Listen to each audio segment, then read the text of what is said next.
Is more powerful, the clan killer इताची उचिहा और the lost उचिहा Obito? तो तुमने कभी ना कभी तो सोचा होगा कि इन दोनों उचिहास में से कौन सबसे पावरफुल है। तो इस वीडियो को एंड तक देखते रहना, तुम्हें इस चीज का आंसर मिल जाएगा। तो सबसे पहले मैं ओबितो की एबिलिटीज बता देता हूँ। ओबितो शारिंगन पोजेस करता है जो कि एक पावरफुल केके गिंकाई है, जिसकी वजह से वो अपने ओपोनेंट के मूव्स प्रिडिक्ट कर सकता है। ओबितो की सिग्नेचर टेक्निक उसे अलाउ करती है कि वो किसी ह्यूमन को या किसी ऑब्जेक्ट को या किसी भी चीज को किसी एक अलग ही डिमेंशन में भेज सकता है या उस डिमेंशन से वापस ला सकता है। एक तरीके से देखा जाए तो एक इंटेलिजिबल बीन है जस्ट लाइक पिक्चल, और वो किसी भी चीज को टेलीपोर्ट कर सकता है एक अलग ही डिमेंशन में अपने शारिंगन की हेल्प से। ओबितो वोट स्टाइल भी यूज कर सकता है जो कि एक पावरफुल टेक्निक है, और वोट स्टाइल की वजह से वो चाहे तो प्लांट्स को मैनिपुलेट कर सकता है। प्लांट्स हो गए, ट्रीज हो गए, ब्रेन्स हो गए और अदर भी जितने भी प्लांट्स से बनी हुई चीजें हैं उन सब चीजों को वो कंट्रोल कर सकता है, और अपने आप को और साथ ही किसी और को भी बहुत ही जल्दी हील भी कर सकता है। और जैसा कि तुम लोग जानते हो ओबितो एक उचिहा है जिसकी वजह से वो टेल्ड बीस्ट को भी कंट्रोल कर सकता है, और ओबितो टेल्ड बीस्ट के पोस्ट को उससे अलग रखने की एबिलिटीज रखता है। ओबितो एक स्किल्ड फाइटर है, चाहे वो निंजुत्सु की बात हो या ताईजुत्सु की। ओबितो की सबसे पावरफुल फॉर्म है 10 टेल्ड बीस्ट फॉर्म, क्योंकि उसकी वजह से वो एक गॉड बन जाता है। और अब बात कर लेते हैं इताची की पावर की। तो इताची भी एक उचिहा है जिसकी वजह से वो मोस्टली सेम पावर पोजेस करता है जस्ट लाइक ओबितो। इताची मास्टर है, निंजुत्सु की बात हो या फिर वो किसी टाइप का फायर बेस्ड टेक्निक यूज करने की बात हो, क्योंकि वो अमातेरासु बहुत ही अच्छे से यूज कर सकता है। और अमातेरासु की पावर तो तुम लोगों को पता ही है कि वो अपने अपोनेंट को तब तक जलाता रहेगा जब तक वो ऐश में नहीं बदल जाता। इताची सुखियो में भी यूज कर सकता है जिसकी वजह से वो अपने ओपोनेंट को बहुत ही दिनों तक ड्रीम में रख सकता है, और ओपोनेंट को लगेगा कि वो बहुत ही दिनों तक एक सपने में था लेकिन असलियत में वो कुछ सेकंड के लिए था इताची के गेंजुत्सु में।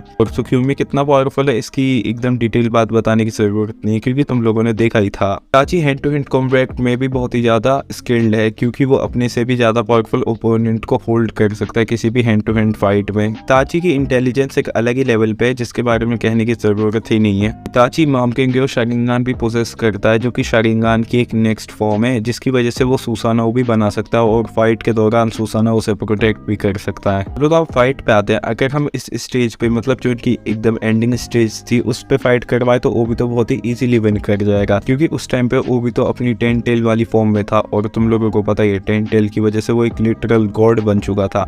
और ओबितो अपनी गॉड वाली फॉर्म में ना हो तब भी वो इताची को हरा सकता है क्योंकि इताची के पास इलनेस थी जो कि बहुत ही बड़ा प्रॉब्लम है, और ओबितो को कोई इलनेस नहीं थी। उसकी आंखों में से आज तक ब्लड तक नहीं आया था, चाहे वो कितना भी शारिंगन यूज कर ले। दोनों में से कौन जीतेगा ये तो डिपेंड करता है कि तुम इनकी कौन सी स्टेज पे फाइट करवा रहे हो। अगर तुम इनकी एकदम बचपन में फाइट करवाओगे तो इताची ही जीतेगा, क्योंकि तुम लोगों को पता है इताची बचपन में कितना ज्यादा स्किल्ड था। हालांकि एंड तक भी इताची स्किल्ड ही था, लेकिन ओबितो ने एंड में आके एक अलग ही लेवल की पावर गेन कर ली थी। अगर चुनिन एग्जाम वाली एज में तुम इनकी फाइट करवाओगे तब भी इताची ही जीतेगा, लेकिन अगर उसके बाद तुम इनकी फाइट करवाओगे तो ओबितो बहुत ही इजीली विन कर जाएगा, क्योंकि ओबितो ने बस 14 की एज में मिनाटो तक को टक्कर दे दी थी। लेकिन तुम इसे एकदम प्रॉपर फाइट नहीं कह सकते क्योंकि ओबितो से प्रॉपरली भिड़ा नहीं था, और जब भिड़ने गया था तो मिनाटो ने उसे हरा दिया था। लेकिन तब भी ओबितो इताची को उस एज में बहुत ही आसानी से हरा सकता है क्योंकि ओबितो सीख गया था कि कैसे टेल्ड बीस्ट कंट्रोल कर सकते हैं, और इताची नहीं सीखा था उस टाइम पे। और इसके बाद तुम कभी भी ओबितो और इताची की फाइट करवा दो हमेशा ओबितो ही जीतेगा, क्योंकि ओबितो के पास बहुत ही अलग अलग टाइप की पावर थी ना, क्योंकि उसने 6 महीने तक मादरा उचिहा के साथ ट्रेनिंग की थी जिसकी वजह से वो एक कागे लेवल की पावर पोजेस करने लग गया था। हालांकि इंटेलिजेंस की वजह से इताची उसे हरा सकता है किसी न किसी तरह, लेकिन देखा जाए अगर मेनली पावर की फाइट हो